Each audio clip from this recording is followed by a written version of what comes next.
Hi ಎಲ್ಲರಿಗೂ ನಮಸ್ಕಾರ. AJ ಫ್ಲಾಗ್ಗೆ ಸ್ವಾಗತ. ನಾನು ಚಂದ್ರಿಕಾ. ಇದು ನನ್ನ ಮಾರ್ನಿಂಗ್ ರೂಟೀನ್ನ ಡೇ 2 ಆಗಿರುತ್ತೆ. ಎರಡನೇ ದಿನನ ಒಂದು ತುಂಬ ಖುಷಿಯಾಗಿ ಆರಂಭ ಮಾಡಿದ್ದೀನಿ. ಈ ಹಿಂದೆ ಹೇಳಿರುವಂಥದ್ದೇ ನಾನು ಯಾಕೆ ನಾನು ಮಾಡಿಲ್ಲ ಅಂತ ನಿಮಗೆ ಮುಂಚೆ ತಿಳಿಸಿದ್ದೀನಿ ಅಂತ ಹೇಳಲಿಕ್ಕೆ ಇಷ್ಟಪಡ್ತೀನಿ. ಇದಾದ ನಂತರದಲ್ಲಿ ನಾನು 6 o'clock ಎದ್ದು ಫ್ರೆಶ್ ಅಪ್ ಆಗಿ ನನ್ನ ಮಾರ್ನಿಂಗ್ ರೂಟೀನ್ ಹೇಗಿರುತ್ತೆ, ಈ ಹಿಂದೆ ಬೇರೆ ಥರನೇ ಇತ್ತು, ಈಗ ಸ್ವಲ್ಪ ಸ್ಟ್ರಾಂಗಾಗಿ ನಿಂತ್ಕೊಂಡು ಇನ್ಯಾವತ್ತೂ ನಾನು ಸ್ಟಾಪ್ ಮಾಡಬಾರ್ದು. ಯೂಟ್ಯೂಬ್ಗೆ ಆಗಿರ್ಬೋದು, ಇನ್ಸ್ಟಾಗ್ರಾಮ್ಗೆ ಆಗಿರ್ಬೋದು ವಿಡಿಯೋಸ್ನ ಮಾಡಬೇಕು. ಬಟ್ ಅದ್ರ ಜೊತೆಗೆ ನನ್ನ ಒಂದು ರೊಟೀನು ತುಂಬ ಜೆನ್ಯೂನ್ ಆಗಿರುತ್ತೆ. ಯಾಕಂದರೆ ಈ ಹಿಂದೆ ತುಂಬ ವರ್ಷಗಳಿಂದ ನಾನು ಮಾಡ್ಕೊಂಬರ್ತಾ ಇದ್ದೆ. ಈಗ ಮದುವೆ ಟೈಮಲ್ಲಿ ಸ್ವಲ್ಪ ಸ್ಕಿಪ್ ಆಗಿತ್ತು. ಅದಾದಮೇಲೆ ಸ್ವಲ್ಪ ಹೆಲ್ತ್ ಇಶ್ಯೂಸ್ ಆಗಿತ್ತು. ಅದಾದಮೇಲೆ ಪ್ರೆಗ್ನೆನ್ಸಿ ಆ ಟೈಮಲ್ಲಿ ಆಗಿತ್ತು.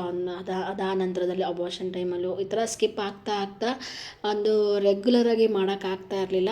ಸೊ ಈಗ ನಮಗೆ ಡಾಕ್ಟ್ರ್ ಹೇಳಿದ್ದಾರೆ ಆಲ್ರೆಡಿ, ಇದನ್ನು ಸ್ವಲ್ಪ ನೀವು ಯೋಗಾಸನದ ಕಡೆನೂ ಕಾನ್ಸಂಟ್ರೇಟ್ ಮಾಡಬೇಕು ಅಂತ. ಸೊ ಹಾಗಾಗಿ ಇದು ಮಾಡೋದು ನಮಗೂ ಒಳ್ಳೆಯದೇ, ನಮ್ಮ ದೇಹಕ್ಕೂ ತುಂಬಾ ಒಳ್ಳೆಯದು ಅಂತ ಹೇಳಲಿಕ್ಕೆ ಇಷ್ಟಪಡ್ತೀನಿ. ಹಾಗಾಗಿ ನಾನು ಇದನ್ನು ಸರಿಯಾದ ರೀತಿಯಲ್ಲಿ ನಿಭಾಯಿಸ್ಕೊಂಡು ಸರಿಯಾಗಿ ಮಾಡಬೇಕು ಅಂದ್ಕೊಂಡು ನಿರ್ಧಾರ ತಗೊಂಡು ಒಂದು ಮೊದಲನೇ ಹೆಜ್ಜೆ ಅಂತಲೇ ಹೇಳ್ಬೋದು ಇಟ್ಟಿರುವಂಥದ್ದು.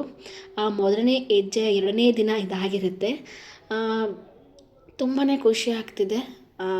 ಈ ಖುಷಿ ಯಾವಾಗಲೂ ಇದೇ ರೀತಿಯಾಗಿ ಇರಬೇಕು ನನ್ನ ಯಜಮಾನರ ಬದುಕಲ್ಲಿ ಅಂತ ಹೇಳಲಿಕ್ಕೆ ಇಷ್ಟಪಡ್ತೀನಿ. ಸೊ ಎಲ್ಲರ ಮನೆಯಲ್ಲಿ ಯಾವ ರೀತಿಯಾಗಿ ಕೆಲಸ ಇರುತ್ತೋ ಅದೇ ರೀತಿಯಾಗಿ ಪ್ರತಿಯೊಬ್ಬರು ಹೆಣ್ಮಕ್ಳು ಮನೆಯಲ್ಲಿ ಅದೇ ರೀತಿಯಾದಂಥ ಕೆಲಸ ಇರುತ್ತೆ. ಆದರೆ ಅವ್ರು ಯಾವ ರೀತಿಯಾಗಿ ಮಾಡ್ತಾರೆ ಅನ್ನೋದ್ರ ಮೇಲೆ ಡಿಪೆಂಡ್ ಆಗಿರುತ್ತೆ. ನಾನು ಲಾಸ್ಟ್ ವಿಡಿಯೋದಲ್ಲಿ ನಾನು ನಿಮಗೆ ತಿಳಿಸಿದೆ, ನಾನು ಕೂಡ ಈಗ ಸದ್ಯಕ್ಕೆ ಹೌಸ್ ವೈಫ್ ಆಗಿರೋವಂಥದ್ದು ಅಂತ. ಹೌದು, ಪ್ರೆಗ್ನೆಂಟ್ ಆಗಿರೋ ಟೈಮಲ್ಲಿ ಏನು ಬೇಡ, ತುಂಬ ವಾಮಿಟ್ ಸೆಷನ್ ಜಾಸ್ತಿ ಆಗ್ತಾಯಿತ್ತು. ಅದರಲ್ಲೂ ಬ್ಲಡ್ ವಾಮಿಟ್ ಎಲ್ಲ ಆಗ್ತಿತ್ತು. ಹಾಗಾಗಿ ನಾನು 2-3 ಕಡೆ ಇಂಟರ್ವ್ಯೂ ಕೂಡ ಆಗಿತ್ತು. ಬಟ್ ಅಲ್ಲಿ ಕುತ್ಕೊಂಡು ಸ್ಟೇಬಲಾಗಿ ನಾನು ಕೆಲಸ ಮಾಡಬೇಕಲ್ವ. ಕೆಲಸ ಮಾಡದೇ ಇದ್ದಾಗ ಸಂಬಳ ಕೂಡ ಸರಿಯಾಗಿ ಕೊಡಲ್ಲ, ಎಲ್ಲರ ಮುಂದೆ ಅವಮಾನ ಕೂಡ ಆಗುತ್ತೆ, ನಮಗೆ ಒಂಥರ ಗಿಲ್ಟ್ ಫೀಲ್ ಕಾಡ್ತಾ ಇರುತ್ತೆ. ಹಾಗಾಗಿ ನನಗೆ ಸದ್ಯಕ್ಕೆ ಬೇಡ, ಒಂದು 6 or 7 months ಅಂತ ಅಂದ್ಕೊಂಡಿದ್ದೆ. ಬಟ್ ಆ್ಯಕ್ಚುಲಿ 1 year ಬೇಡ ಅಂತ ಹೇಳಿದರು ನಮ್ಮ ಮನೆಯವರು. ಈಗ ನಾನು ಫುಲ್ ಈಗ ಸ್ಟ್ರಾಂಗ್ ಆಗಿದ್ದೀನಿ. ಸ್ಟ್ರಾಂಗು ಅಂತ ಅಂದರೆ ದೈಹಿಕವಾಗಿ ಆಗಿರ್ಬೋದು, ಮಾನಸಿಕವಾಗಿ ಆಗಿರ್ಬೋದು ತುಂಬ ಸದೃಢವಾಗಿ ನಾನು ನಿಂತ್ಕೊಂಡಿದ್ದೀನಿ. ಈಗ ಆಲ್ರೆಡಿ 2 months ರೆಸ್ಟ್ ತಗೊತಾ ಇದ್ದೀನಿ. ಇನ್ನು ಸುಮ್ಮನೆ ಕೂತ್ರೆ ಹಾಗೇ ಕೂರಬೇಕಾಗುತ್ತೆ ಅನ್ನೋ ಕಾರಣದಿಂದಾಗಿ ನಾನು ಈ ಒಂದು ವಿಡಿಯೋನ ಯೂಟ್ಯೂಬಲ್ಲಿ ವೀಡಿಯೋಸ್ನ ಮತ್ತೆ ರೀಸ್ಟಾರ್ಟ್ ಮಾಡುತ್ತಾ ಇರೋವಂಥದ್ದು.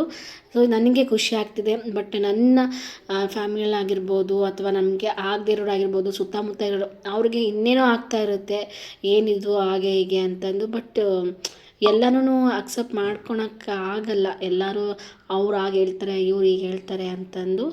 ಬಟ್ ಅದು ನನಗೆ ಅನಿಸಿದ್ದನ್ನು ಮಾಡಬೇಕಾಗುತ್ತೆ. ಅನಿಸಿದ್ದಂದರೆ ಅದು ಸರಿಯಾದ ರೀತಿಯಾಗಿರುತ್ತೆ, ಸರಿಯಾದ ಕ್ರಮದಲ್ಲಿ ನಾನು ಮಾಡ್ತಾಯಿರ್ತೀನಿ. ಯಾವುದೇ ರೀತಿಯಾಗಿ ಬೇರೆಯವ್ರ ಮೇಲೆ ಅದನ್ನು ಕೆಟ್ಟ ಪ್ರಭಾವ ಬೀರದೇ ಇರೋ ರೀತಿಯಾಗಿ ಆಗಿರ್ಬೋದು ಅಂತ ಹೇಳ್ತಾ ನೋಡ್ತಾ ಇದ್ದೀರಲ್ಲ ನನ್ನ ಮಾರ್ನಿಂಗ್ ರೂಟೀನ್ ಯಾವ ರೀತಿಯಾಗಿ ನಾನು ಈ ಒಂದು ಡೇನ ಸ್ಟಾರ್ಟ್ ಮಾಡಿದ್ದೀನಿ ಅಂತಂದು. ಮಾರ್ನಿಂಗ್ ಫಸ್ಟು ನಾನು ಕಸ ಗುಡಿಸಿದ್ನಲ್ಲ ತನಕ ನನಗೆ ಸಮಾಧಾನ ಇಲ್ಲ. ಅದಾದಮೇಲೆ ಫಸ್ಟು ನಾನು ನೀರೆಲ್ಲ ಕುಡಿದಿರ್ತೀನಿ. ಮೆಂತೆ ನೀರನ್ನ ಕುಡಿಬೇಕು ಅಂತ ಕಂಪಲ್ಸರಿಯಾಗಿ ನಾನು ಡಿಸೈಡ್ ಮಾಡಿದ್ದೀನಿ 1 month. ಹಾಗಾಗಿ ನನಗೆ ಅದನ್ನ ಕುಡಿತಾ ಇದ್ದೀನಿ. ಅದಕ್ಕಿಂತ ಮುಂಚೆ ನಾನು ಅರಿಶಿಣದ ನೀರಾಗಿರ್ಬೋದು ಅಥವಾ ಗ್ರೇಪ್ಸ್ ವಾಟರ್, ದ್ರಾಕ್ಷಿ ನೀರು ಆಗಿರ್ಬೋದು, ಬಿಸಿನೀರು ಅಥವಾ ಇಲ್ಲಾಂದರೆ ಚಿಯಾ ಸೀಡ್ಸು, ಸಬ್ಜಾ ಸೀಡ್ಸ್, ಈ ರೀತಿಯಾಗಿ ದಿನ ಒಂದೊಂಥರ ನಾನು ಕುಡಿತಾ ಇದ್ದೆ. ಬಟ್ ಈಗ ಸ್ವಲ್ಪ ಆರೋಗ್ಯದ ಕಡೆ ಗಮನ ಹರಿಸಿದಾಗ ಸ್ವಲ್ಪ ನಾನು ಏರ್ ಫಾಲ್ ಜಾಸ್ತಿ ಆಗ್ತಿರೋದ್ರಿಂದ ಹಾಗಾಗಿ ನಾನು ಮೆಂತೆ ನೀರನ್ನ ಕುಡಿಲಿಕ್ಕೆ ಆರಂಭ ಮಾಡಿರುವಂಥದ್ದು. ಇದು ನನ್ನ 2nd day ಅಂತಲೇ ಹೇಳ್ಬೋದು. ಅದೇನು ಅಷ್ಟು ವಿಷ ಥರ ಅಂದರೆ ಕೈ ಅಷ್ಟು ಅನಿಸಲ್ಲ. ಬಟ್ ಅದನ್ನು ಆರಾಮಾಗಿ ಕುಡಿಬೋದು, ಸೇವನೆ ಮಾಡ್ಬೋದು ಅಂತ ನಾನು ಹೇಳ್ತೀನಿ. ಇದಾದಮೇಲೆ ನನಗೆ ಯೋಗಾಸನ ಆಲ್ಮೋಸ್ಟ್ ಒಂದು 20 or 25 minutes ಆದರೂ ನಾನು ಕಂಪಲ್ಸರಿ ಮಾಡ್ತೀನಿ. ಮುಂಚೆ ಅಂತೂ 1 hour ನಾನು ಟೈಮ್ ಕೊಡ್ತಿದ್ದೆ, ಈಗಂತೂ ಟೈಮ್ ಕೊಡಲಿಕ್ಕೆ ಆಗ್ತಾಯಿಲ್ಲ. ಬಟ್ ಎಲ್ಲನೂ ಇಷ್ಟೇ ಅಷ್ಟೇ ಮಾಡಬೇಕಂತಿಲ್ಲ. ಅಟ್ಲೀಸ್ಟ್ ಕಂಪಲ್ಸರಿಯಾಗಿ ಈ ಒಂದು ಯೋಗ ಅಥವಾ ವರ್ಕೌಟ್ಸ್, ಯೋಗ ಜೊತೆಗೆ ವರ್ಕೌಟ್ಸ್ ಕೆಲವೊಂದಿಷ್ಟು ಸೇರಿರುತ್ತೆ. ಎಲ್ಲ ಸೇರಿಬಿಟ್ಟು ಒಂದು 30-35 ಮಿನಿಟ್ಸ್ ನಾನು ನನ್ನ ಒಂದು ಸೆಲ್ಫ್ ಕೇರ್ ಅಥವಾ ನನ್ನ ಒಂದು ಬಾಡಿಗೆ ನಾನು ಒಂದಿಷ್ಟು ಟೈಮ್ ಕೊಡ್ತೀನಿ. ಅದಾದಮೇಲೆ ಒಂದಿಷ್ಟು ಮೆಡಿಟೇಷನ್ ಮಾಡ್ಕೊತೀನಿ. ಮತ್ತು ಮ್ಯಾನಿಫೆಸ್ಟಿಂಗ್ ಅಂತೂ ಮಾಡೇ ಮಾಡ್ತೀನಿ.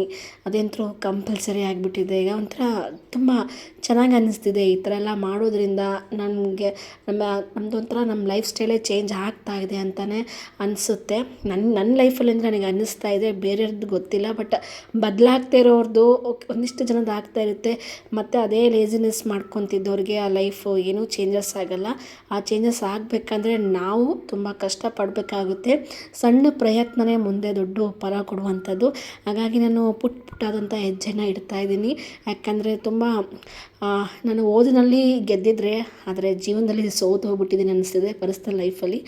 ಹಾಗಾಗಿ ನಾನು ಡಿಗ್ರಿ ಮಾಡಿಕೊಂಡು ಮಾಸ್ಟರ್ಸ್ ಮಾಡಿಕೊಂಡು ಎಷ್ಟೆಲ್ಲ ಮಾಡಿಕೊಂಡ್ರೂ ಸಹ ಅದು ಯಾವುದೇ ರೀತಿಯಾಗಿ ಬರೋದಿಲ್ಲ. ಯಾಕಂದರೆ ಓದೇ ಬೇರೆ, ಜೀವನದ ಪಾಠಗಳು ಕಲಿಸೋ ರೀತಿಯೇ ಬೇರೆ ಆಗೋಗಿರುತ್ತೆ.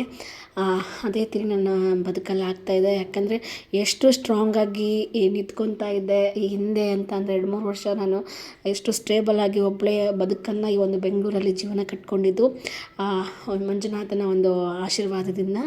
ಆದರೆ ಈಗ ಏನೂ ಮಾಡಲಿಕ್ಕೆ ಆಗ್ತಿರುವಂಥ ಪರಿಸ್ಥಿತಿಯಲ್ಲಿ ಇದೀನಾ ಅನ್ನೋದು ನನಗೆ ಪ್ರಶ್ನೆ ಕಾಡ್ತಿದೆ. ಹಾಗಾಗಿ ಈ ರೀತಿಯಾಗಿ ಏನೂ ಆಗಬಾರ್ದು. ಮುಂದೆ ಹಿಂಗೆ ನಾವು ಕೊರಗ್ತಾ ಹೋದರೆ ಹಾಗೆ ಕೊರಗಬೇಕಾಗುತ್ತೆ ಅನ್ನೋ ಕಾರಣದಿಂದಾಗಿ ನಾನು ಸ್ವಲ್ಪ ಸ್ಟ್ರಾಂಗಾಗಿ ನಿಂತ್ಕೊಂಡಿದ್ದೀನಿ ಅಂತ ನಾನು ನಿಮಗೆ ಪ್ರತಿ ಸಲ ಒತ್ತಿ ಹೇಳ್ತಾ ಇದ್ದೀನಿ.